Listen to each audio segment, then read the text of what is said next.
我跟他是半年前在咖啡厅认识的。他的温柔特别像我曾经深爱过的一个男人的那个样子，让我就是很喜欢。后来在慢慢的接触中，我发现他有一些莫名其妙的举动，让我非常的惊讶。经常的对天空发呆，然后对着我说话，总是心不在焉的样子。我感觉他有事的瞒着我。后来我再继续追问，他终于说出了真相。他还想着他10年前的男友。哎，我也觉得很奇怪，为什么我就总也走不出我那个心结呢？我就是太痴情，然后有点太专一了，有点。如果你想跟我在一起，那就立马忘掉他，开始我们新的生活，不要满天胡思乱想。如果你想跟他在一块儿，我立马放手。我想要他给我一个答案。他究竟是谁？我的泪盛满一杯又一杯。32岁，来自北京，职业是导购，学历大专。有请2位。姐弟恋，咋认识的？我们俩是在咖啡厅认识的。当时呢，我跟一个哥们儿聊天嘛，我们俩坐着聊着，然后我就发现隐约觉得我的斜对面坐着一个女孩，好像在看着我，然后我就是自然的看了一眼，把酒杯朝她微笑了一下。然后他也冲我回了一个微笑，挺浪漫的啊。然后我就主动就过去了，跟他搭讪嘛。他拿着酒杯冲我一这样，我觉得特绅士，然后他那种感觉让我感觉他就是特成熟、特稳重，就是感觉挺好的。然后我们俩聊天啊，然后呢，他说他喜欢音乐呀，喜欢那个什么吹萨克斯，然后我就跟他说我的爱好吧，我喜欢唱歌、跳舞，喜欢写诗。然后他说你喜欢写诗？我说是啊是啊。然后呢，我就跟他说我写的诗就是随便说一首吧。欲写交河梦妙言，蜻蜓点水小荷田。玲珑借去荷花色，独自芬芳独自闲。就是我，因为就是写过好多，得几10首吧。你跟这么浪漫一个女同志谈恋爱也是挺开心的，是吧？还好。你当时知道她年龄比你大6岁吗？当时不知道，当时他说是比我小1岁。他说比你小1岁啊？对。那你们俩谈了多久了？谈了半年多吧。接着谈吧，怎么了？那个小片里面说什么10年前的男朋友，怎么回事？我老忘不了我的那个，就是初恋的那个男友。其实，就是我这个人、是因为吧，他最近一段不太正常，你知道吗？神情恍惚，就经常跟我说着吧，然后就语无伦次，总是发呆。我一问呢，他什么也说不出来，我也难受，我也特替他着急。我就是不敢面对他嘛，因为你不知道我这个人。我开始跟你说吧，我其实是属于是天真傻，然后有点单纯。我跟他磕巴是因为我觉得心里对不住他，因为我心里其实一直在想着，就是我10年前的那段恋情，然后就是老走不出来，然后10年前什么恋情？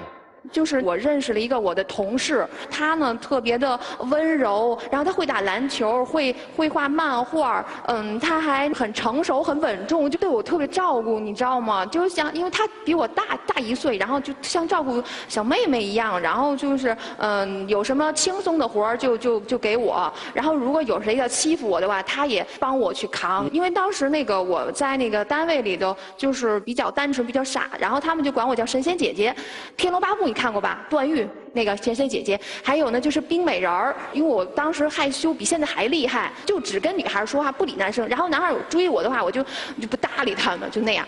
然后呢，那个有的男生喜欢我，然后我就拒绝了嘛。然后有一次在大家一起聚餐吃饭的时候，然后那个男孩就是被我拒绝那男孩，他一下子他竟然拿可乐泼我一身，我当时眼泪哗就下来了，然后我特气愤特羞愤，又不敢说话那样。然后他看到了，他立马就把那个男孩给打了。我当时就感觉就英雄救美，就觉得特别的那个特别感激他，然后我特别喜欢他，就是心里边。然后还有就是同事们都那个就是男孩喜欢我，但是女孩都讨厌我，全都不喜欢我，然后挤得我就我负责库房管理，他们竟然丢了一个手机，其实我都知道是谁拿的，但是他却就赖我，我就被冤枉了，我在那个公司就没法待了，你知道吗？离开的时候，那个男孩其实他是我的 leader， 就是我的一个上司吧那样。然后呢，他就说那个我送你吧，那个什么请你吃顿饭，然后大家聚一聚，然后那样。然后我记得那个饭店的名字叫情缘，哎，我现在都记忆犹新。然后呢，到那天的时候，他呢就坐在我旁边，他说的你不是喜欢喝椰汁儿吗？你看我给你准备的椰汁儿，然后就给我倒上了。然后呢，他说的我陪你喝吧，我喝酒。然后我们俩就这样，我喝椰汁儿，他喝酒，然后这样喝着喝着，然后他就问我，你为什么要走啊？你就不能留下来吗？当时我看到他那个表情的时候，我感觉他特别伤，我就撒了个谎，我就说是因为我家要搬家，不得不离开嘛。然后他就自己独自一个人喝酒，其实他酒量挺好的，可是那天他没喝多少酒，但是他竟然吐了。我看到他那个吐了之后，我特别伤心，我特想去安慰安慰他，但是我就是你知道不，爱你在心口难开，你知道吗？就是我这当时就是一个特自卑、特别的那个内向、特别的特腼腆、不敢说话那种。哎呦，我当时其实特想跟他说，我说你为什么这么伤心啊？然后我因为我要走了嘛。你说没说吧？没有，连手都没牵。那这叫什么10年前的恋情？你不理解，你不懂，就是我给你练首诗吧，你省得你什么都不懂我。叫《痴情女子》，说的就是我。古有黛玉葬花吟，今有玲珑灵芝草。千古痴情空余恨，独坐古亭话凄凉。你知道我是属于古诗情节的人，如果爱上一个人，我就会爱他一生一世。我相信纯粹的爱情。我的定义，如果爱的话，就是一个生死相随，执子之手，与子偕老，芳心已托，终生不渝。然后呢，就是如果我爱上了谁的话，就是你生我生，你死我死，你在水里我必在水里，你在火里我也必在火里，你在地狱我也必在地狱陪你。地狱在哪儿呢，姑娘？生死相随，不离不弃。地狱在哪儿呢？就是比如说他在低谷啊，他在失意啊。那你爱这个他指的是谁呢？就是如果我爱上了你，他什么前男友？不，我听就根本就是一上司，手都没拉过，什么前男友？暗恋嘛，就是一种谁暗恋谁啊？我暗恋他嘛，但是我觉得落花有意，流水岂无情。我觉得他也不见得对我无情。别说他了，说他吧。其实吧，我挺喜欢他的，因为他喜欢篮球啊，因为他喜欢。说他，你喜欢篮球啊？说你听我说，刚开始吧，他问我喜欢什么爱好，我说打篮球，或者是我画画，我以前学过美术。然后我说我会美术，他当时特别兴奋。然后我以为我们俩有共同的爱好，还挺好。后来我了解之后，他一直在把我跟他前男友做对比，我特反感。那次我去他家找他玩嘛，完他在床上睡觉，然后我在他的桌上发现有这么一后摞，全是他写的诗，然后我就挑了2篇，我一看全是伤感的情诗，然后我就问他我为什么这么伤感，他当时没说话，然后后来半天才说了一句，还是放不下前男友啊。我其实也挺喜欢他，我没有谁和他对比，只是那个男孩喜欢篮球啊，那个漫画什么的，他跟他的爱好相同啊。然后长得也比较像了，我就看着他就想起了那个人。姑娘，你怎么了，姑娘？我说不清，我喜欢他，然后我想继续和他继续交往，然后你当他是什么人？我当他这个好朋友。他就把我当好朋友啊。他就把我当替身了。我对爱情的定义跟你们不一样啊！我们还没定义你就说我们跟你不一样，你给我们定定吧。我就是相信童话般的爱情，我相信会有真爱，我相信会有纯粹的。我们也相信会有真爱。我相信会有纯粹的爱情，就是特别纯粹的爱情。他爱我，我爱他，然后我们。你爱他吗？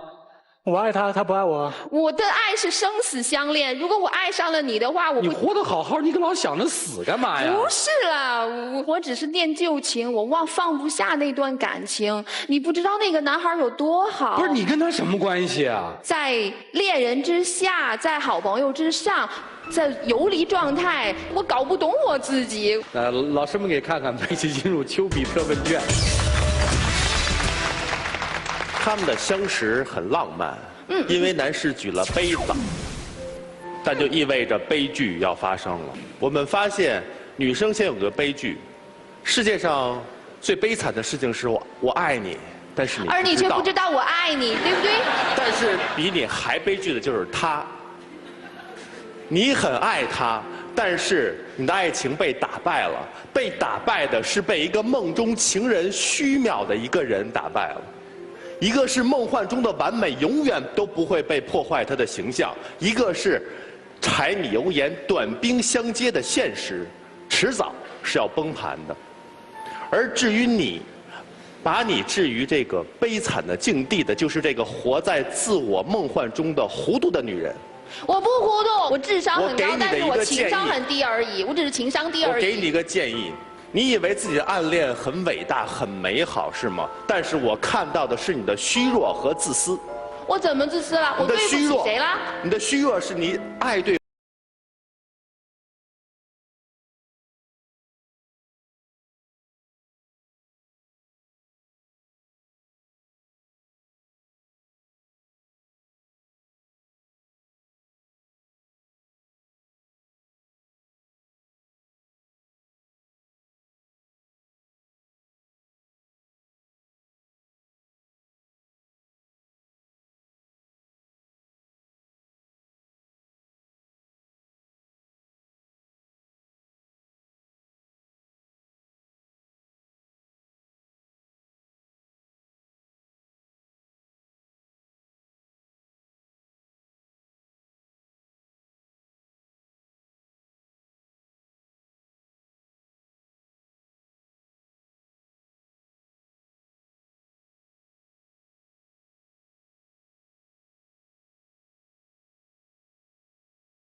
得了，别吵了。我爱你，可我却不敢说，我怕我说了我会马上死去。我不怕死，我怕我死了之后再也没有人像我一样爱你。拜托，别作诗了，行吗？你不懂。肖老师，你能试着懂一懂吗？我完全懂不了。我觉得我跟他年龄是最相仿的，今年也是32了，但是你也32。你刚才一直在口口声声的说爱在心口难开，但是问题是在你和赵川老师在交流过程当中，你有体现出一丝一毫的我在乎身边这个人吗？你有跟他眼神交流吗？你有跟他交流过一句话吗？你有说过他一句好话吗？我说啊，我给他做事啊。我说过他是我第一个交往的男友啊。你表现出一点点吗？哪怕是让我们台下的观众一起来看到你是在乎他的，你是喜欢他的。你不要玩这种形而上的东西，说喜欢不是爱，我是喜欢他的，我是不是爱他的？因为我对爱的定义很大嘛，因为我的爱意就是生死相恋嘛，一般人很难做到的。是吗？对啊。而且你觉得你这个爱很干净吗？你觉得你对他喜欢很干净吗？那古有在遇葬花吟，今有小花瞒年龄啊，自己瞒了你6岁的年龄，你还对他？因为我心中有愧嘛，所以我才那样的嘛。OK， 小华，我知道你很文艺，好吗？但是我想对这位兄弟说，如果你真的想跟他在一起，那你就心甘情愿的去做个替身吧。不是替身，完全错误。好好的去爱护这个所谓的痴情的女人。不是替身是什么？麻烦你给界定。不是替身，他是什么？是高于好朋友，然后的一个朋友呗。好吧。另外，哥们儿，如果你内心当中有一点点的犹豫，我鼓励你走，千万不要回头。胡老师是我们这儿最会作诗的，你跟他对话应该可以啊。他们不理解你，我非常理解。你看我怎么说的？谢谢。这样，我送你一首诗，请你点评一下。你看。本是痴情女，偶作钱塘客。醉舞金阁半卷书，坐井说天阔。眼前有情人，偏恋老过客。梦灭情破伤心时，怒指乾坤错。棒哎！我想告诉你的是，你要原谅我们，原谅大家。我们都是一些凡夫俗子，不是像你那样不食人间烟火的。我们吃着凡夫俗子的饭，穿着凡夫俗子的衣，谈着凡夫俗子的情感，挣着凡夫俗子的铜板。您暗恋了10年，说句实在话，我们真做不到。既然从未获取，又谈何放下？我只能说，请原谅我们的世俗，放了他们。我要对一首诗。对吧？红颜映湖水云间，妩媚风姿小荷颜。月女幽梦空如许，吴宫深处叹红莲。问几个问题可以吗？说吧。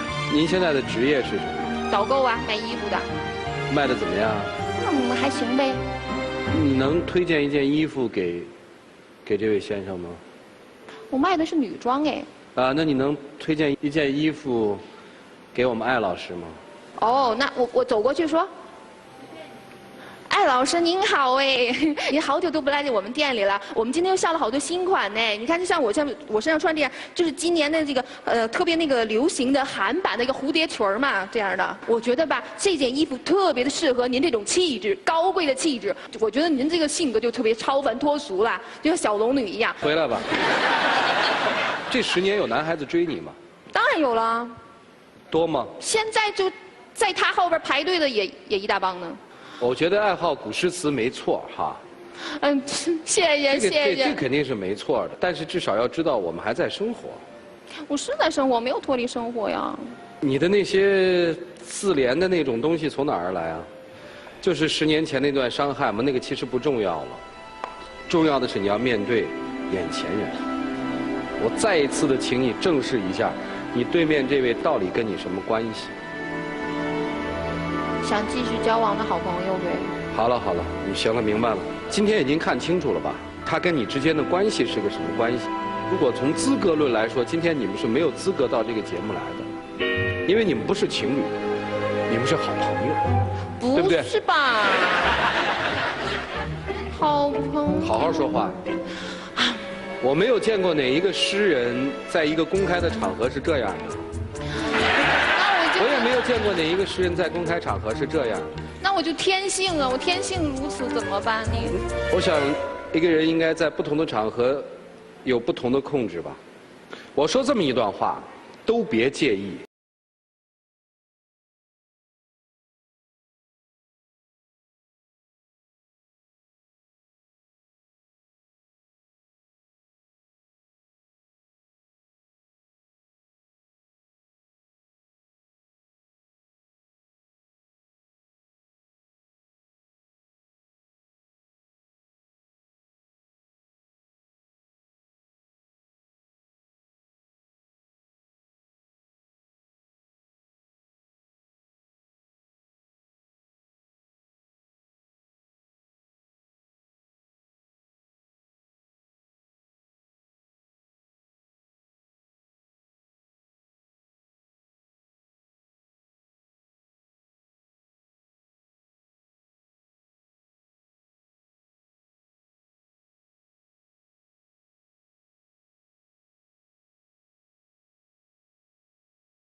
我们32岁，基本的社会规范和礼仪请注意。大概的建议就是这些了。接下来的时间属于你们自己，小伙子，明确自己要的是什么。姑娘也是一样，不要再那么含含糊糊拿这种东西来玩，没意思。没有达到就是没有达到，就告诉别人说你愿不愿意给我时间，我们共同往那个方向去发展，否则就是又一次的年龄欺骗。一起进入黄金的时代。相识的时候，我觉得你挺好的，真的。我喜欢你的诗歌，你喜欢我的音乐。但是我没有想到，经过几个月的时间交往之后，你会变成这样。你想让我给你多长时间？你能正常一点？我觉得我很正常啊，我就喜欢写诗，看山看水看花开，听风听雨听歌声，午春午夏午秋冬，写诗写景写心情。我写的就是我的心声，我相信纯粹的爱情，怎么了？我有错吗？我觉得我没有错，为什么都说我错了呢？你说你相信纯粹的爱情，你连爱都不敢爱，哪来的爱情？就因为不敢爱，所以我才要得到纯粹的爱情。好，我告诉你，很简单，把你一些乱七八糟的东西都给我放下来，大胆去爱就可以了。没有人不会爱，爱是一种本能。我为什么要爱他？因为他不懂我，不惜我，不怜我。OK 了，他不能够和我生死相恋。OK 了，你就是不相信纯粹的爱情，我就是相信，怎么了？敢爱的人就是容易受伤，怎么了？我就是容易受伤，我就写的诗全是伤感的，不是，你时间到了，您赶紧回去吧，行吗？刚才那段话听明白了吗？也请您回去吧。请关门。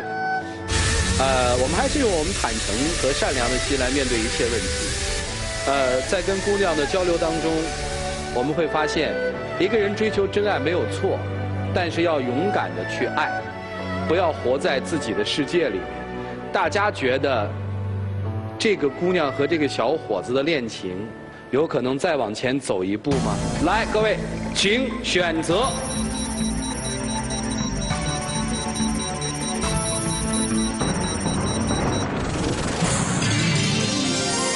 100%的观众认为不太看好他们。我们发现了这位姑娘在自己的世界里面的一种执拗。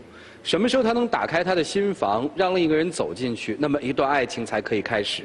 接下来我们一起来数5个数，看看他们自己的选择。来，5、4、3、2、1，请开门。